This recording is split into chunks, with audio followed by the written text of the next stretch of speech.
So there are two components here. One is to be ready to serve the temple, and the other one has to do with perception, self-perception, and social perception. The Kohen needs to see himself like he's perfect. And the society wants that Kohen to be perfect. Now, I'm not sure that that's a good idea. To have the expectation that for our leaders to be perfect and to be unblemished is often what leads to the adoration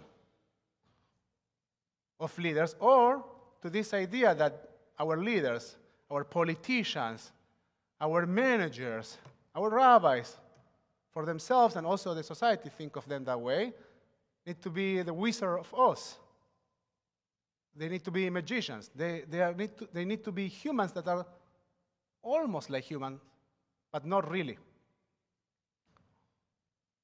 Now, this goes further because, as a matter of fact, since the temple was destroyed, the Kohen has no job. There is no job for the Kohen in terms of serving the temple.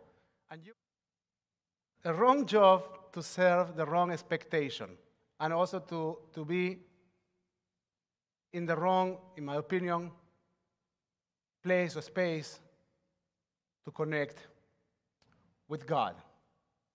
Now, on the other hand, in this Torah portion, we have the holidays. How do we call the holidays?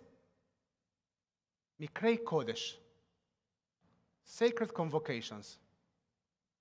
So there is this value of purity, and next to that value there is a different value, and the value is holiness, Kedusha. Now, who is supposed to fulfill, who is supposed to participate in those sacred convocations? Everyone. You don't need to have one person that is all the time ready to be pure. You need to have a society composed by individuals that are willing or are hoping to live lives with certain recognition, with certain mindfulness. Now, how these two things come together?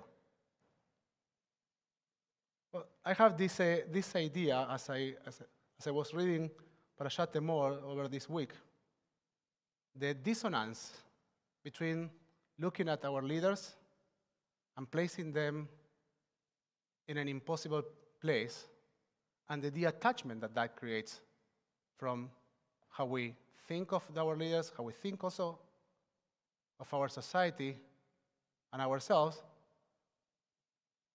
And on the other hand, the invitation to live a life of Kedusha, of holiness.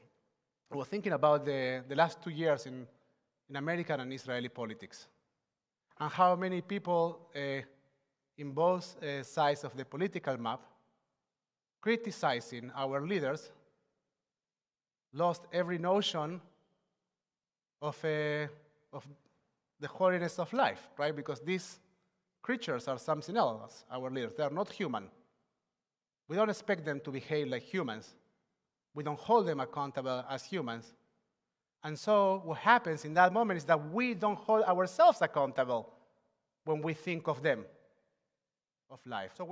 So the question is, as a society, and this is a very interesting value balance, where we want to put our energies, where we want to put our expectations, where we want to raise the bar. Is it in a figure of a leader that is untouchable and is almost impossible to fulfill? Who really wants to be a Kohen and to be separate from the entire society and to be held to very, very difficult expectations?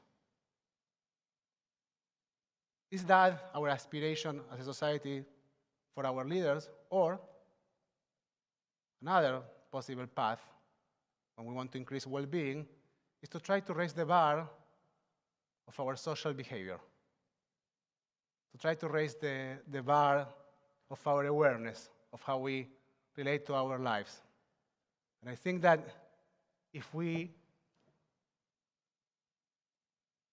focus more on creating a sacred life and a sacred society, we will be able to relax a little bit our aspirations for purity. We will be able to create more realistic aspirations and also more realistic leaders.